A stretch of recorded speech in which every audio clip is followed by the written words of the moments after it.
Growing your assets, though, the one thing that I can't stress enough is it is very boring. And it should be, okay? Financial independence, freedom, financial picture, independent financially, financial future, financial freedom and wealth, financial independence. Get your fill, financial independence and long life.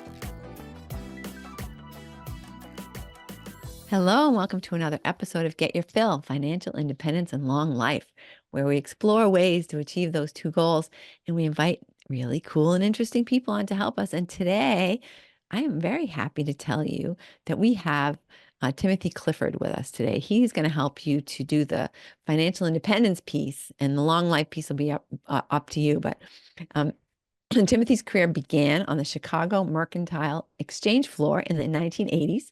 He started as a runner and then a trader, which sounds like a blast. And that gave him a foundational knowledge of financial markets.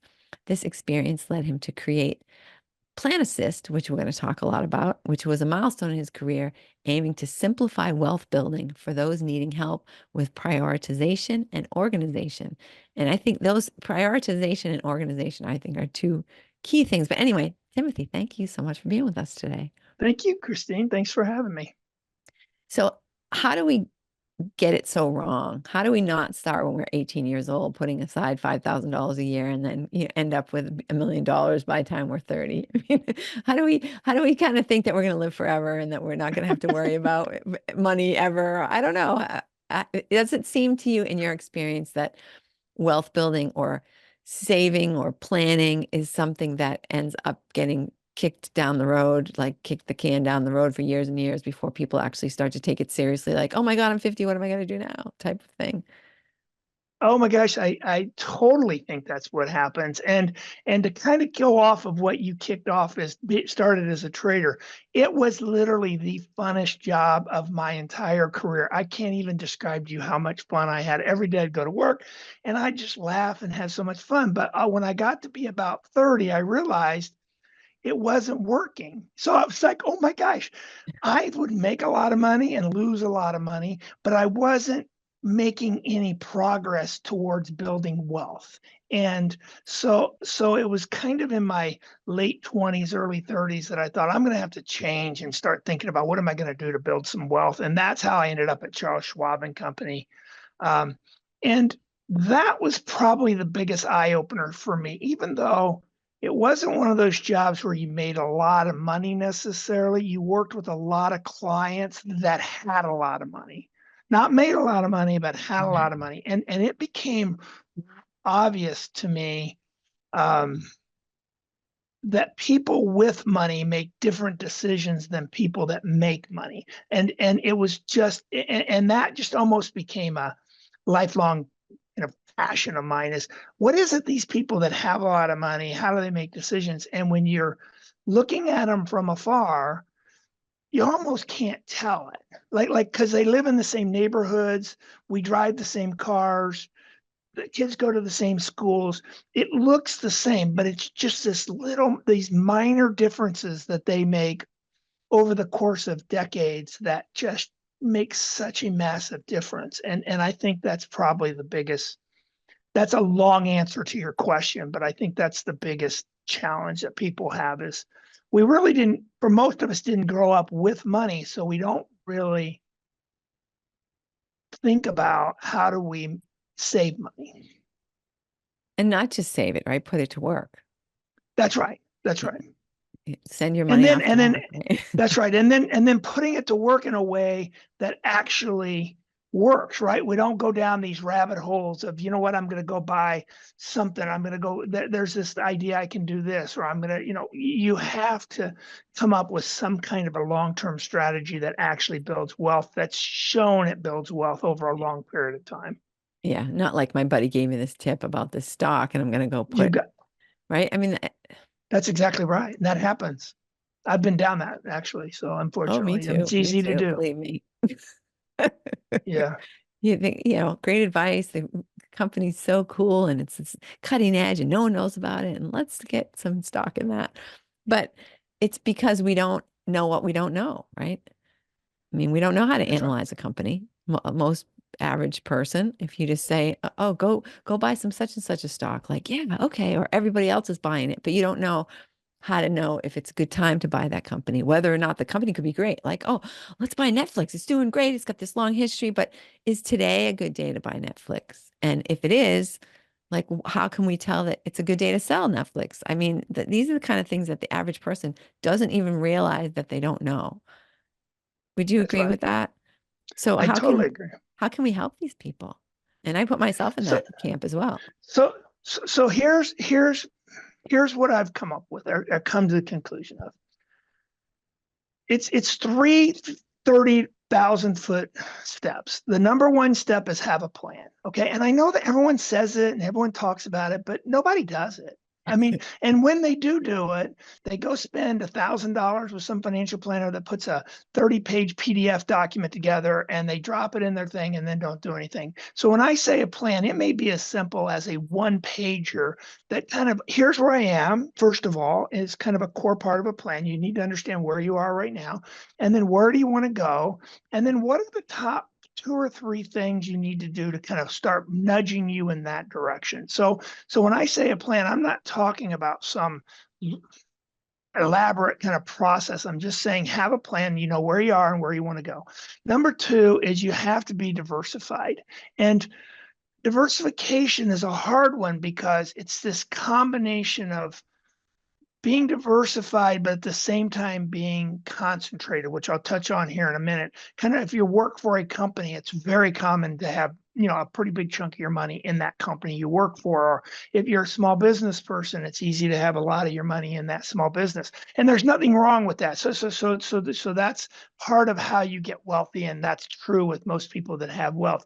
But there's this kind of magic spot or line that you kind of got to figure out how you balance, and it's not a yes or no, it's not a clean answer, but I'll touch on that kind of in a second if we want to go into a little more detail. And then the third is you have to have, so you have to have a plan, you have to be diversified, and then the third is the hardest of the 3, and that's seek counsel.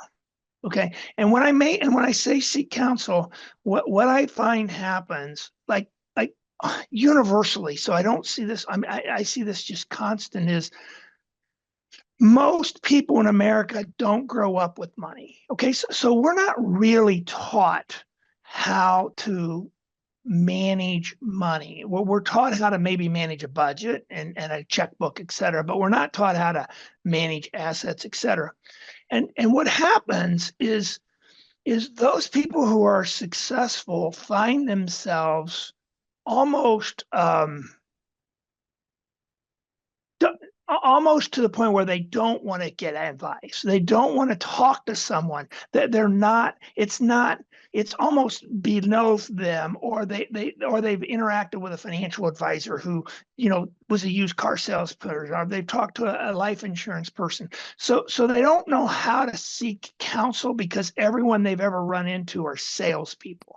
And that's not true with people with money. So like your friends who have that are trust fund babies, where you run into them, if you watch them, it's ridiculous how easy they seek counsel. And when I say seek counsel, that doesn't mean they go and get counsel and do what they say. That means that it's just natural for them to ask questions, and then they may and may not take the advice, right? They don't buy a car without running it past people, right? Where people like me, who's made all my money in my lifetime, that's unnatural because I've been really good at making good decisions in my career, in my business. So it's almost it's unnatural. So the third one's a tough one, but that one's one that people have to do. So have a plan, be diversified, seek counsel. And a plan, I think I just want to go back to number 1, might as well start at the beginning, that sometimes for somebody, the plan might start with, get my credit score up, make sure that I don't have any overdue bills, right? It could be a really, really simple plan. That's going to be just to start to get you to a place where you're up to 0, or, you know what I mean? Like where at least everything is current, and it doesn't have to be like, oh, I have to wait until I am making 6 figures before I go ahead and make a plan, right? That plan could just be a goal for the next month or week or year or whatever. It, like, just to make sure that people at least start something. Because I do think that that's a problem for people, that they feel like there's no sense making a plan now for my finances because I'm underwater. I've got all this debt. I'll wait till I have money to make a plan. And I feel like that just makes the whole thing so much worse. Correct. And when you say, I can tell people, or I've sat down with people with and said, it just starts with one page. Like, even before you get to the credit score, just where are you at? How much assets do you have? How much liability? What's your monthly statement? What's your monthly income? What's your monthly expenses? And then from that comes okay, I have a credit score problem. I have a monthly cash flow problem. And then you don't try to fix them all at one time. You just do what you said. You pick one and say, okay, I need to fix my credit score. So what are some things I need to do? I need to pay off these credit card bills. What do I need to do? But it's unbelievable how fast you can get yourself financially stable when you put your mind to it. It's not that much different than getting in shape or losing weight. I mean, in a year, 2 years, 3 years, you can make enormous progress. Yeah. And I think I do, because I feel like some of this is mindset, because I see this in people who I know who are in bad financial shape, and they just have this opinion like, what difference does it make if I spend this money on this thing? Because it's just another $100, right? It's not going to help me. It's not going to matter if I don't spend this money. And then you just it becomes a snowball effect. You think you couldn't get worse? Well, it definitely could. So. That's right. That's exactly right. So I completely agree. And that's why I kind of go back and forth on the plan. Everyone, when I kind of mention it, they're like, I don't want to do a plan, or I don't have enough money. I'm like, no, you don't, guys, you don't even go to the grocery store without a plan. Why is getting financially stable, why are people so anti-plans? But they are. And part of that's our problem. Part of that's the financial advisor's fault, right? Because our industry has used financial planning as a way to sell products. So a lot of people see it as, nah, because the couple of times I've done it, in the end, they say, hey, you need to buy life insurance, where instead of really doing a plan like you're talking about. Yeah. Yeah. Well, and I guess now we can just jump over to number 3, which is finding, how do you know that the person who you're looking toward, that this counselor, you're seeking counsel, you're looking for a professional to help you. How do you know that that person is going to have your best interest at heart? And you're not going to waste time sitting down with them only to find out, oh, you need to buy these 6 products. And that's. You're not. Okay. So you can't think of it as a person. You have to think of it as a strategy. And that means multiple people. And there's 2 kinds of advice that you're going to get. You're going to get informal advice, and you're going to get formal advice. And just very quickly, informal advice is everywhere. It's YouTube. It's this podcast, okay? Because informal advice is advice you're likely not paying for, and it's generalized advice, okay? And that means it can be very valuable and very helpful. So I don't want to downplay. Both of them are equally important, but they're different. And you have to learn to understand which is which, and then accordingly put it in the right kind of order, okay? Prioritization. The formal advice is advice you're going to pay for, right? I mean, for the most part, right? I mean, it's not always, but so like if I'm sitting down with someone talking about investments, et cetera, if I'm in my office, I'm in my position. It's kind of like a doctor, right? I mean, so you talk to a doctor. If you're talking to a doctor at a cookout, they'll give you stuff, but that's informal advice. Right. Versus you meet that same doctor in the office. It's like, is that the same person I met at the cookout? They're different, right? Because they're more in a formal position. So that's first and foremost, is understand kind of the difference. They're both very valuable, and they're both important. But to answer your question of how do you know what's good or bad, what happens is over time you learn to just get lots of advice, and then you learn to put that through a filter and say, okay, that's for me personally, that's good advice, or for me, that's not good advice. Yeah. And I know that's not a really clear answer, but that's really how it works. I Well, mean, but too, I think what you're not quite saying, but I think you are saying, is that the informal advice can help to inform the formal advice. So you've taken in all kinds of information. You're interested in this topic. You want to learn more about money, and you start listening to lots of things that have to do with money. And then when you hear, when you talk to someone who's a professional, you have like a consultation or whatever, then you ask different questions. You're hearing things a totally. different way because you've had this sort of informal, brain dump of information from across the planet. So That's exactly right. And understanding, but really being like curious and interested in driving that advice, right? I mean, so that's the seeking counsel part. And I kind of lay it out, and everyone can get this book for free. I mean, they can download it off the website, planassist.com. But I go into some details and give some examples. But I'll give you one just quick example is I had a really good friend that I met at Schwab, and he was about 25 years older than me. He was very successful, had developed a decent amount of assets. And he used to tell me, he'd say, Tim, you just put all your money in the S&P 500 and you'll be fine. You know what I mean? I told him, I said, well, not really. I said, that's not how you got rich. I said, you got rich putting all your money in these Napa Auto Parts stores and growing it. So he had a very concentrated position that then he went to diversification. So diversification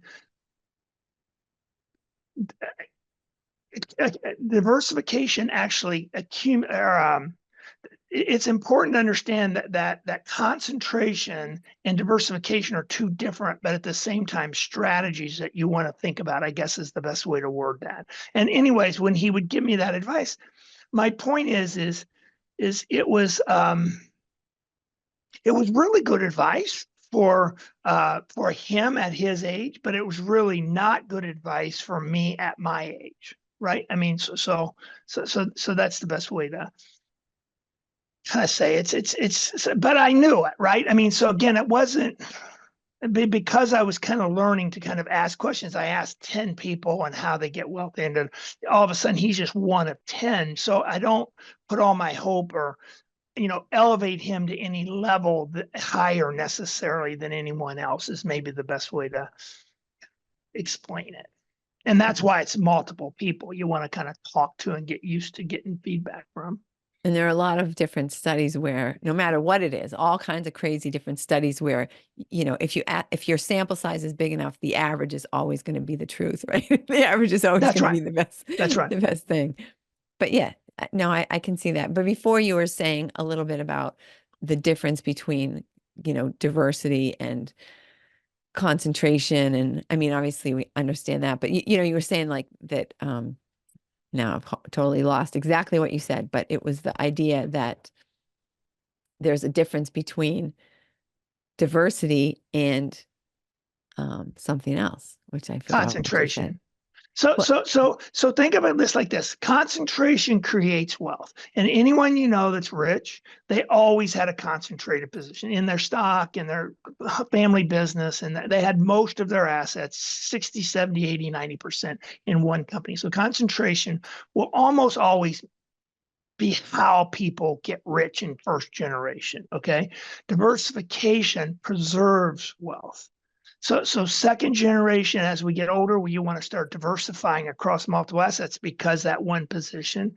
And that's kind of the art versus the science. It's not this easy answer, to be honest with you, in the sense of, okay, well, how much should I have in concentration? How much should I have in diversification? It's just not.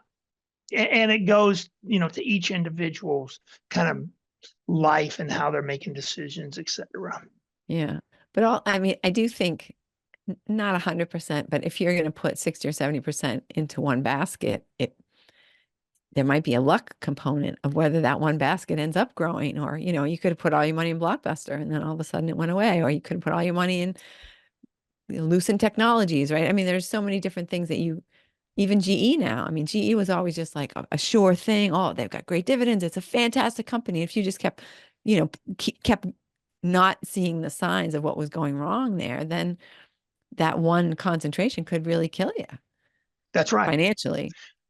Exactly. But what I see happen, and you're absolutely correct. So I don't want to, but what I see happen is the concentration is typically not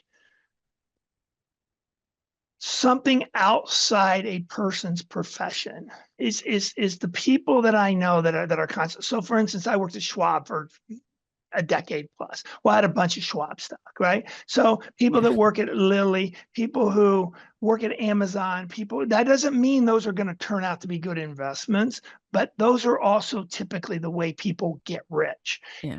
It's not what I find is people who try to do the concentrated position that's outside their profession. That's much more problematic and way more luck.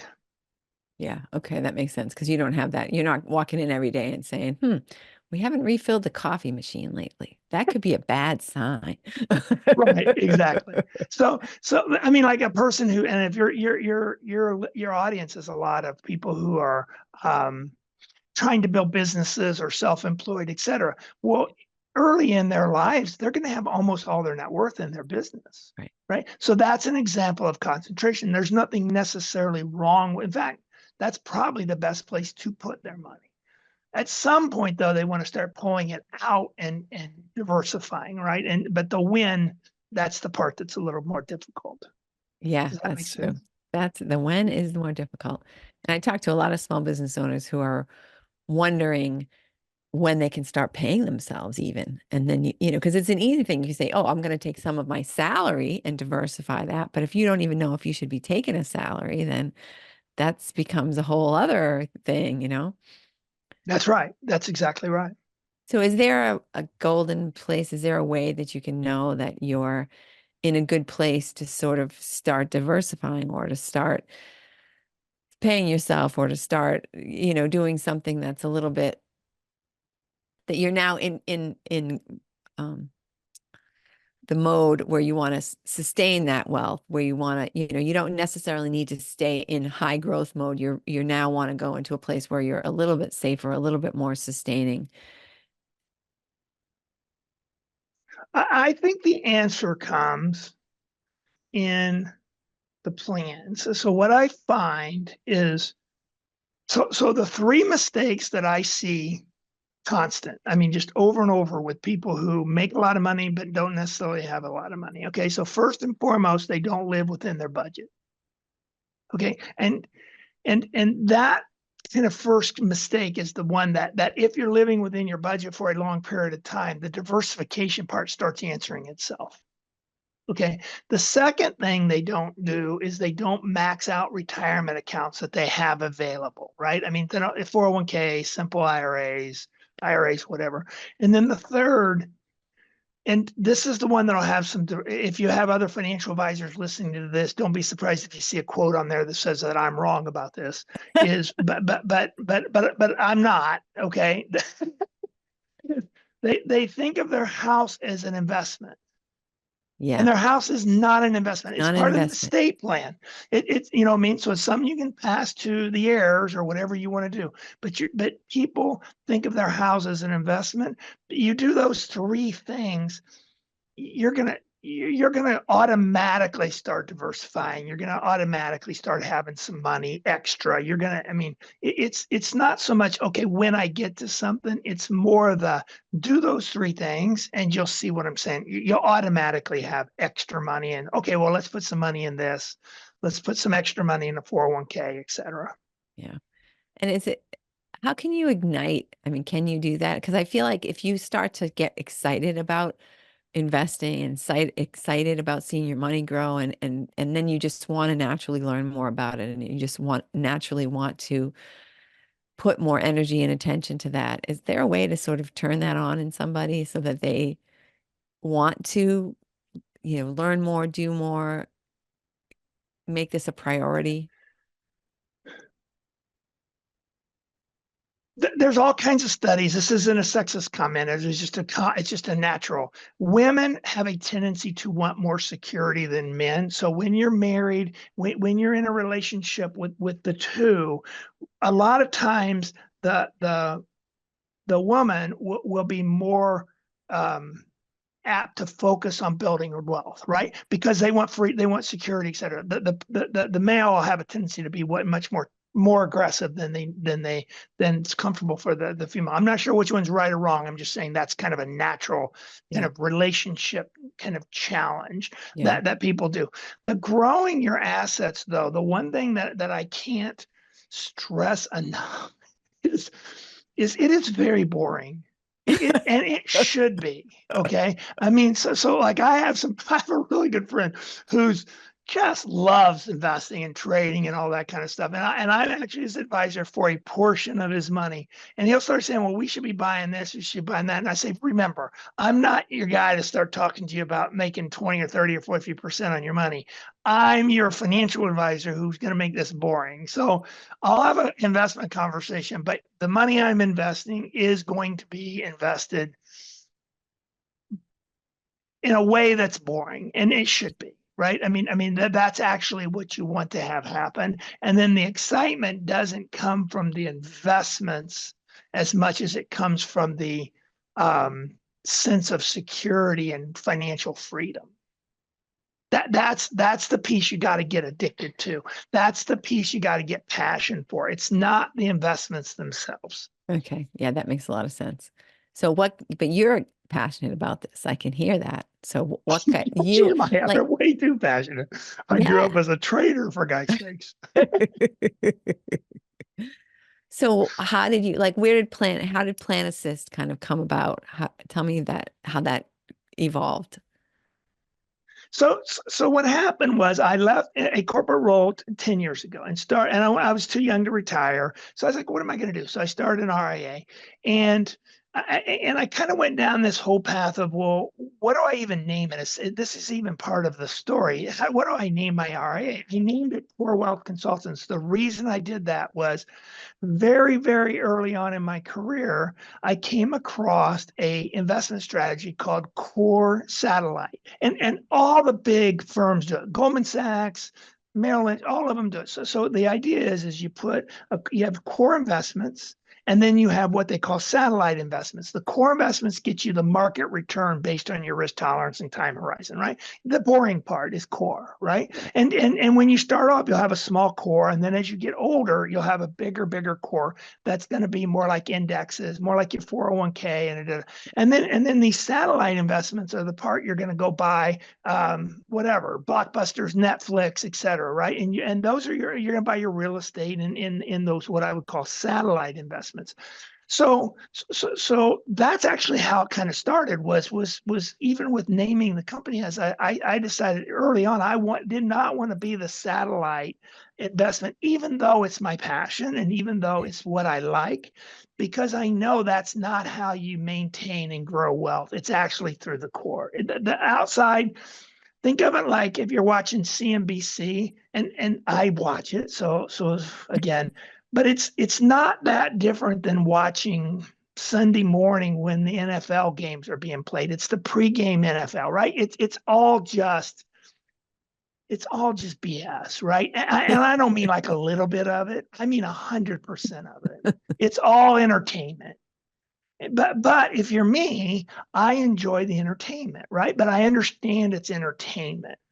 And it's important to understand that. But your core and then kind of your satellites become more your funner type investments. And so that's really kind of what I think that's how you grow your wealth. And I think that's how you get some passion around the investment piece, because you can still have little bits. So when you first start, your satellite investments might just be $500.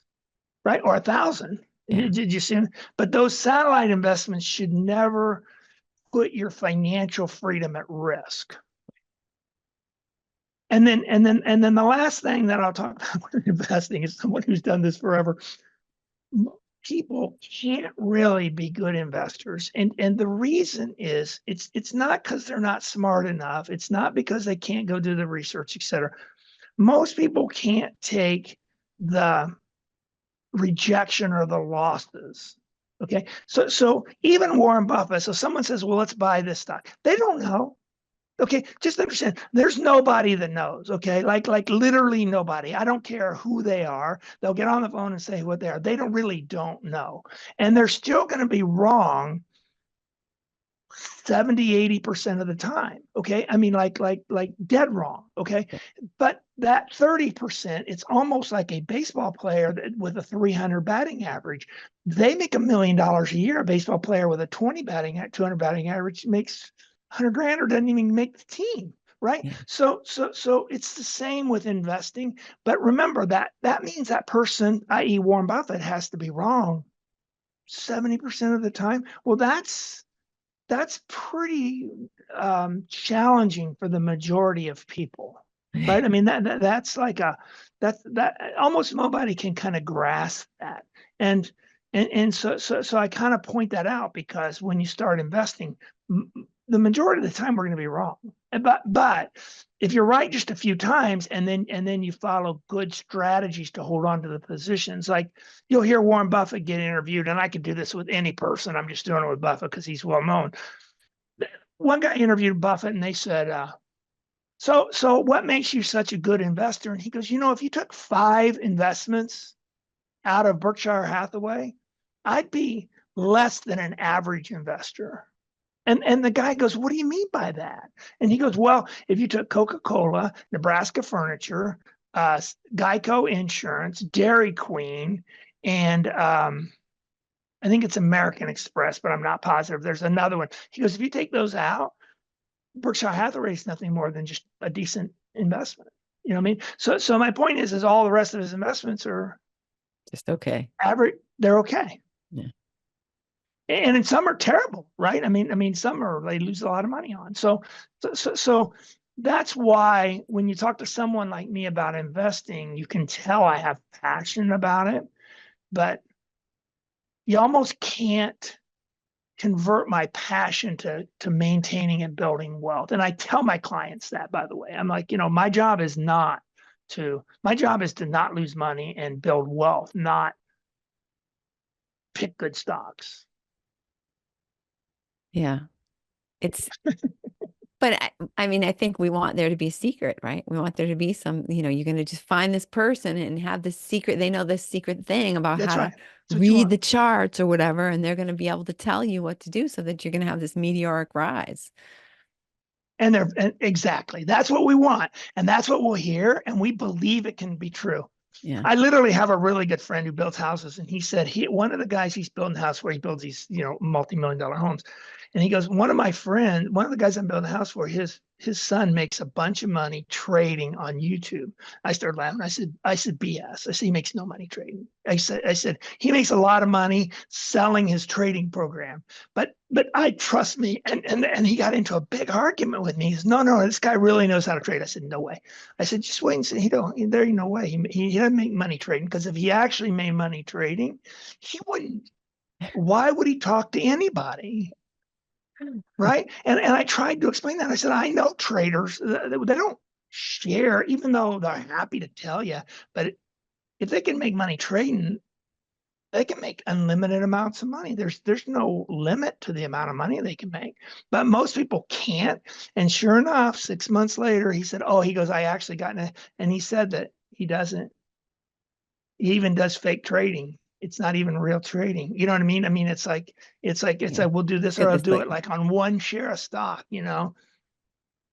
So there isn't a secret. I wish there was but there is a secret to building wealth. There really is. Have a plan, be diversified as you go through it, and then seek counsel and learn. And each one of those takes discipline and some learning. I mean, some knowledge and some experience to do it. But you'll almost never meet someone with real wealth that doesn't do those 3 things. Yeah. So I guess that's the answer to what do you tell people? I guess, what would you tell somebody who feels like they can't do it? Like they're just in a place where they just can't do it, where they don't, or either they think they don't need it or they think they can't manage it. Is there any little pearl of advice if somebody's listening and they're like, yeah, it would be nice to have a plan. I'd love to have some security, but it's just not going to work for me.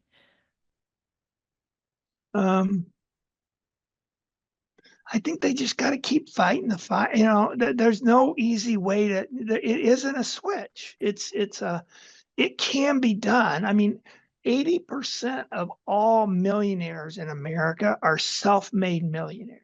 80%. A lot of people think that all these people that have money are people not like them, or that they've inherited money, or, you know, they've had some break or something. The vast majority of people that have accumulated wealth in the last 30 years have done it in their lifetimes. Yeah.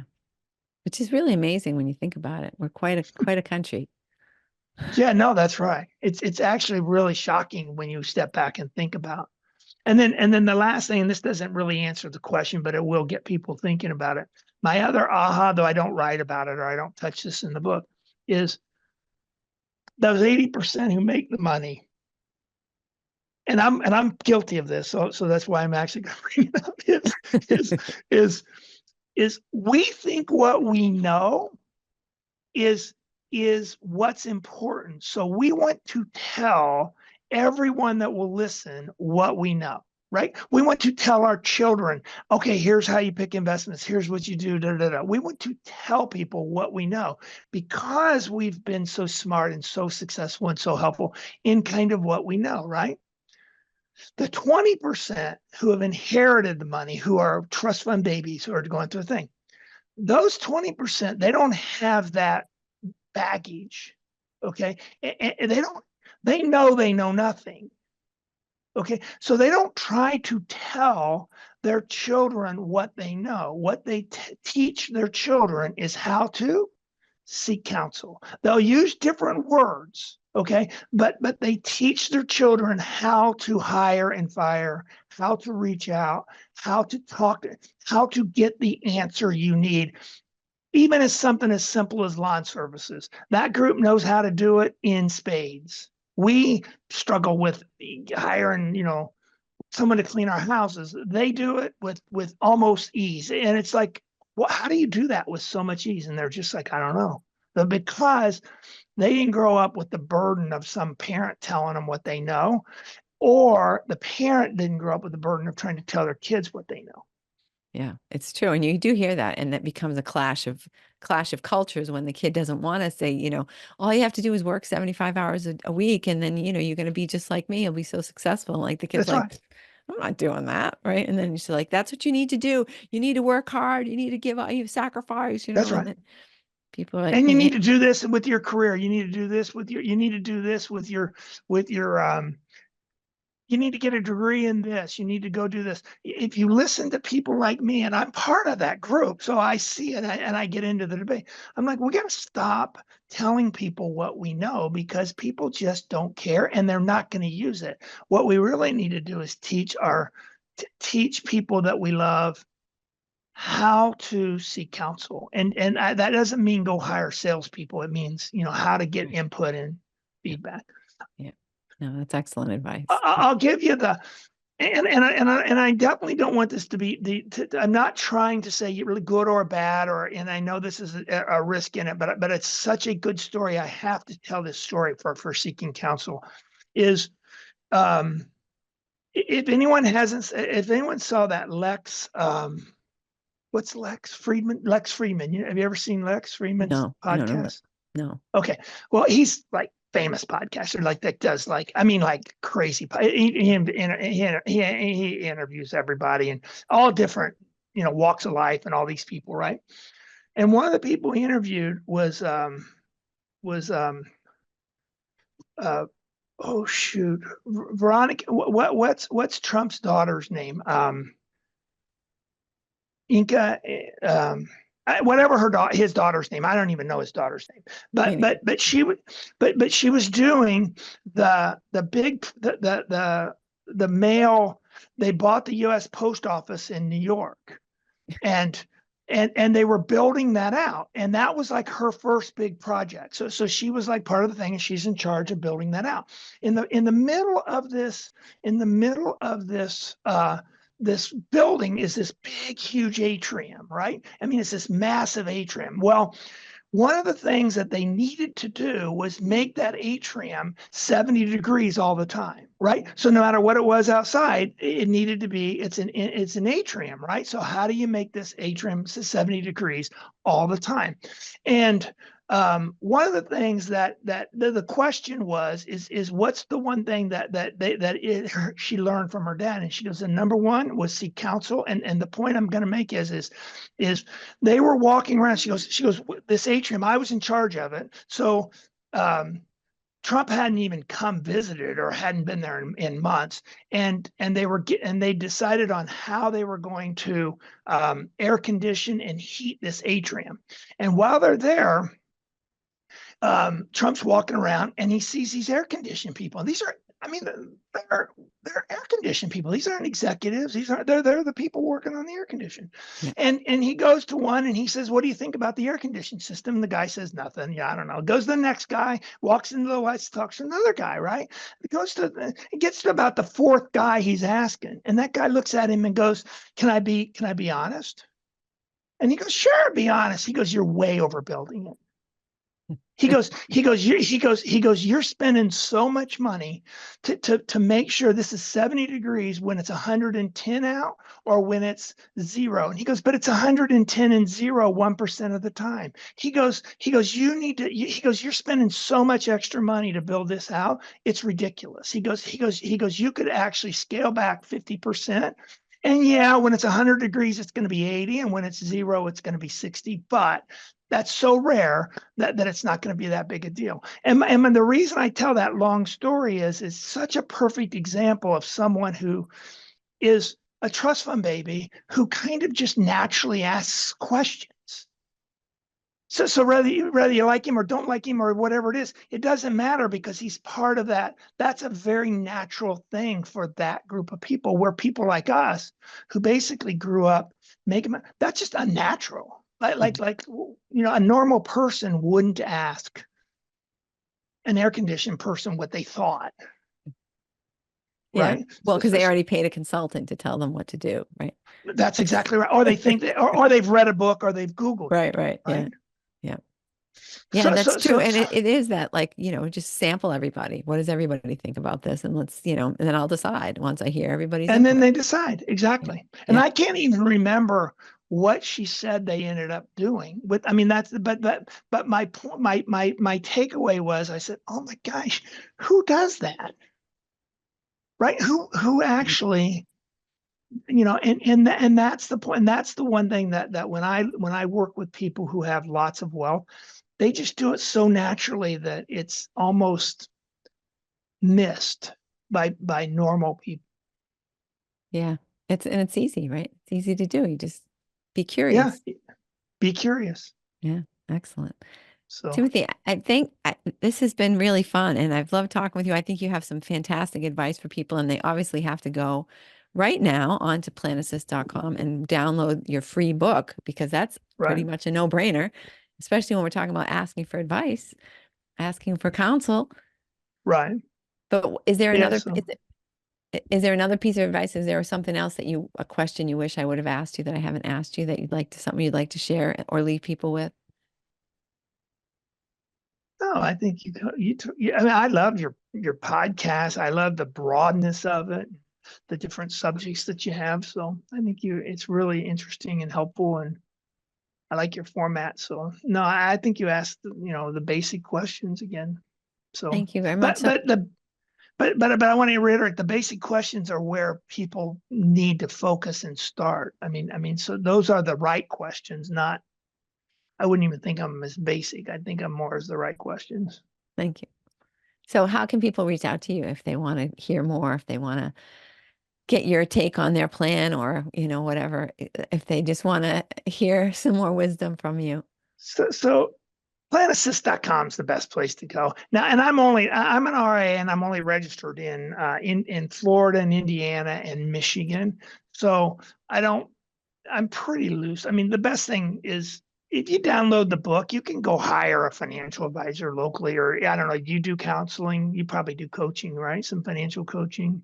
I'm a real estate broker, so I'm more, I mean, I do help people to get themselves to a place where they hopefully can buy a house. So that's why when we're talking about credit scores and things like that, I do sort of help them to sometimes get a plan of action, but I'm not really, I wouldn't call myself a financial coach.